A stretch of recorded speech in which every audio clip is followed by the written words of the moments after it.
So you got a big box there. What's that all about? Yeah, I did. I signed up online for a giveaway from Turner Classic Movies for their creepy cinema schedule for October. And I didn't think I won anything till this showed up at my door on November 1st. They gave me this lovely popcorn bowl with Joan Crawford and Betty Davis on it. Oh, wow. Some poppin' corn to pop to put in that bowl.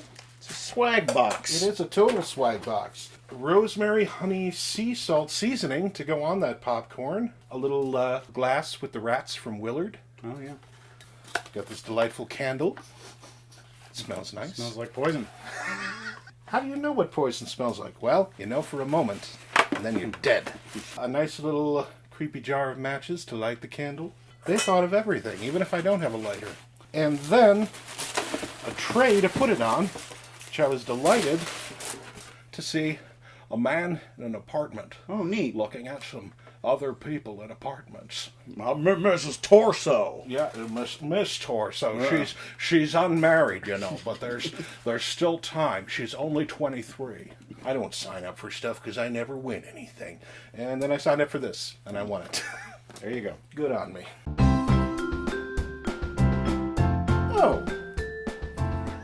This postcard is from 2 people. What? Yeah. 2 people can send 1 piece of mail? It's a Sylvia Hotel postcard, and it says, from a lobby to a basement with warm regards, T.A. Epley. Joint postcard from 2 basement fans, Sean Henry. Oh. How did they do it? Hello, Sylvia. A Star Wars Attack of the Clones postcard here from Samel? Lot of loops. Samel. From Rochester, Minnesota. Greetings, Matt and guest. Long-time donor, first-time mailer. Just watched the film The Substance. Thoughts on it or body horror in general?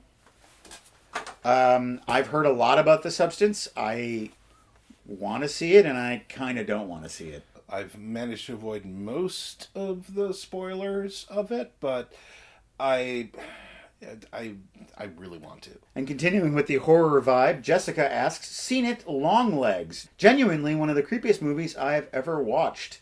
This is a Butterfly Man postcard, and I have not seen Longlegs. I'm not throwing very well tonight. I'm not catching good either, not with these hands. I've not yet seen Longlegs either. I feel like I'm playing catch-up on new horror. Here is a postcard of a scary helmet. Ooh. What is your favorite historical films? Best regards, Matt and JoJo and Mr. Pip. Ah, Mr. Pip. Master and Commander. Edge of the World, I think is the subtitle. Yes. Struck me as a movie I'd be very bored by, but that was not the case. I'm going to say The Hindenburg. Okay. It's got George C. Scott as a German detective and an eccentric cast of characters. I love it because when I was a kid, I had a photo book of the Hindenburg, and it had all these shots of the Zeppelin from all the promotional things. And in that movie, they recreate it so well. It's legit. It legitimately looks like the actors are stepping back into history. This is from David in Poland. Oh. Nowadays, movie posters in Poland mainly follow the official international version. Some artists still uphold the tradition, though. Their artworks are more of an homage nature and only used in festivals, etc. That's exactly what I'm sending this time. We still got it, baby. So these are Polish versions of Western films. I love that whole art movement, and I'm glad that people are still keeping it alive. See if you can guess this one. Oh, that's Jake and Elwood, the Blues Brothers. That's right. I think guessing these is sort of pointless. There's Reservoir Dogs. Oh. A little bit of nose slicing with Chinatown. That's right. This one's not obvious. Ooh, I mean, I see Ridley Scott on there, but I don't know what that would be. That is Blade Runner. Oh, for son of a... Oh, yeah. Oh, there we go. And that one? My left foot. No, it's Life of Brian. I love the artwork on these. This is great. That is a sweet-ass postcard set. And there's one more envelope to open. We got so much mail, Tony. I know. Well, this is our friend Jessica again. She sent us a postcard and now sent us a card. Kick butt. Favorite female-centric films? I recently watched Thelma and Louise for the first time and adored it. Super empowering and a damn fun story besides. Big hugs from a decade-long fan in Flagstaff, Arizona. Look at that pretty card.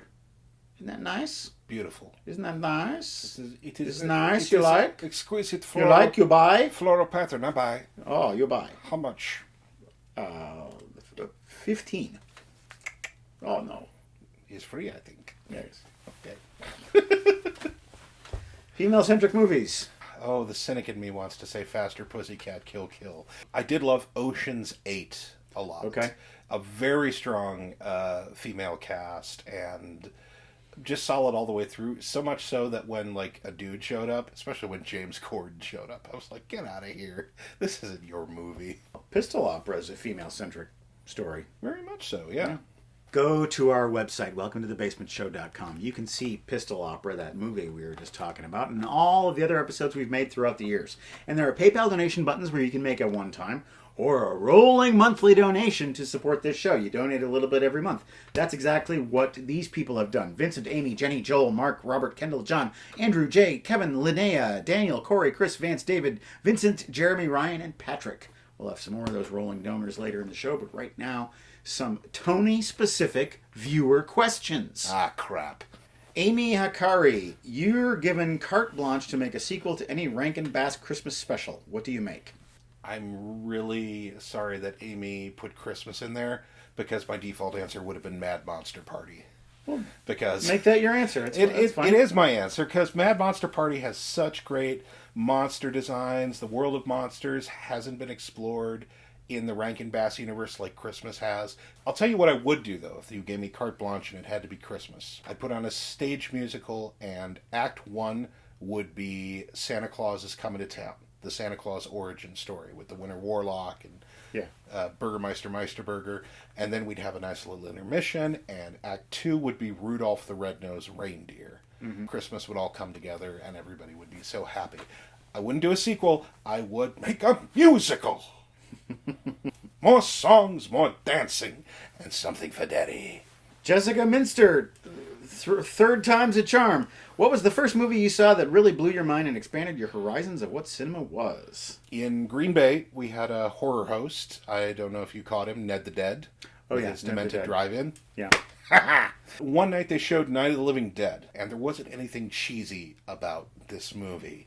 It was scary, it was strange, it was set out in sort of rural Pittsburgh, which weirdly resembles rural Wisconsin. Getting to the end of the movie, and I'm like, okay, well, the dude down in the cellar is going to survive. And then he comes out, and that sheriff's posse is out there, and they see him in the window, and one shot, and he's down. And they say, oh, he's dead. That's another one for the fire. And the movie ends, and I was staggered. You did not get a person through this experience only to kill them at the end. Movies can't do that. It's breaking a rule. Yeah. It busted everything wide open. And from that point was when I started getting into horror and delving deeper into things. Curvy Space Retro Sci-Fi asks, which Bond film is his favorite? On Her Majesty's Secret Service. The George Lazenby? The George Lazenby one and done. A lot of people say he's the best Bond. I think he brings something new to Bond. I wouldn't call him the best, because by God, young Sean Connery is a smoke show. But Lazenby, because he's not Connery and doesn't have to be the same character, brings vulnerability to it. Bill Carson, best Halloween story? Halloween 3, Season of the Witch. Okay. I assumed he meant the best story of your personal Halloween experience. Well, Bill, you should have been more specific. Why is Halloween 3 the favorite Halloween movie? Because I think it's full of weird scares and goofiness, and because it has nothing to do with the first two movies, everything comes out of nowhere. It's a fun trick, and it has its roots in sort of classic old world Halloween too. Charles Smith II. Have you ever seen a movie that was great right up to the end and then biff the ending? I saw Black Butterfly and was delighted until the last 5 minutes and I started swearing and flipping off my TV. Oh. I feel like almost every new movie I watch they biff the ending. I don't think Hollywood knows how to do endings anymore. Oh. Don't worry, darling. Okay. And it wasn't even the ending. It was the whole third act. There were vibes. There was interesting stuff. Nothing was really being delved into. I'm like, okay, maybe they're saving, something to really just, like, we're going to take a roller coaster nosedive into what this movie is about. And then we did, and it was all terrible.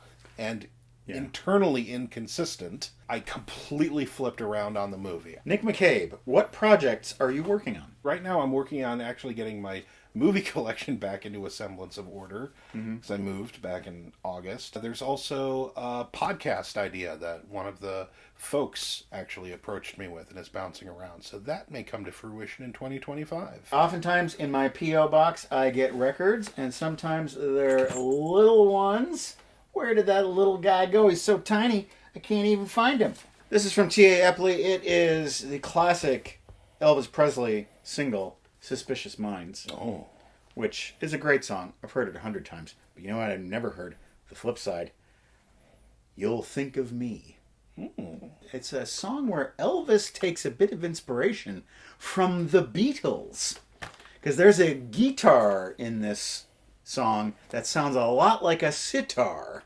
Oh. They're definitely looking for that sound. And, you know, the King is just doing his Elvis thing. And it kind of works. Suspicious Minds, Mike Essercon's go-to karaoke song.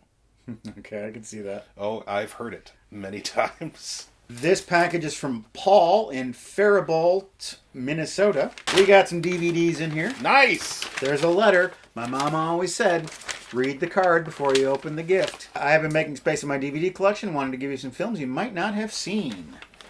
Well, let's see what we got. The Projectionist with Rodney Dangerfield. What? Chuck McCann? I definitely have never seen this. The voice of the Beatles? Nor heard of it. Oh, Paul. Mazes and Monsters. Not only have I seen this, we watched this on our show. Go check that episode out. It's a good episode.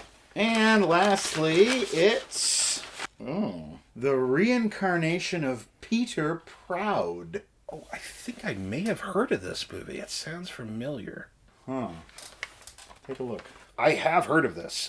It's a movie about a dude and his wife. He's an older dude. He dies. He is reincarnated. His new self runs into his wife, and his memories get unlocked. So he knows exactly who he was in that past life, and so he tries to come back to live it. We got 2 more packages. Let's open them up. Hooah! This is from Aaron in Hell's Kitchen. I know that sound. I know what that sound is. It's a rattling sound. What do you got? Who's that from? I have got a package from Luke Cross in Kokomo, Indiana. What do you got? First of all, I've got a note from Luke, which has been typed on an actual typewriter. Nice. Greetings, Matt and guest hosts. It's me. I love your show. I've seen every episode more than once. I thought you needed more Japanese giant monster cinema on your show. So I have sent you the filmography of Gamera, the giant flying turtle. The films in this collection I recommend the most are Gamera vs. Gaios and Gamera, Guardian of the Universe. From Luke. Wow. So, oh, nice. All right. Oh boy, Blu-rays. Yes. These are the Mill Creek releases. This is the early era Gamera movies. You get 8 of them here. They range from 1965 to 1980. Wow. The later era Gamera trilogy. Guardian of the Universe, Attack of Legion, and Revenge of Iris. Oh my goodness. He has also included a Mothman Point Pleasant, West Virginia postcard. Wow. Cryptid along with your kaiju. Look at all these DVDs. That is a mouthful of Gamera. It's a treasure trove, Tony. It is. Gamera versus Barugon. Gamera versus Virus. Wow, that's a lot of turtle watching for me. Gamera is a friend to children everywhere. Aaron says, you mentioned you may have gotten the lunchbox collecting bug. Of course, the cure is more boxes. Oh, Tony. Oh, gosh. Flintstones. Meet the Flintstones. Yabba-dabba-doo! Look at that. Oh, my goodness. Look at those colors. That is nice. Oh, I always like it. They got a little scene on each side. Yeah. We got some treats inside. Ooh. Terminator, I'll be back. Yes. I remember those trading cards. Card and a crane. That's one of Aaron's many specialties, many talents. And this is an amazing Flintstones lunchbox. I love it. I will display it with pride. You got a few going on down here. Lots of fun and surprises here on the unboxing show. Thank you for joining us. We wish you peace and prosperity and good, healthy lunches. But hopefully you won't be eating any turtles. Good night.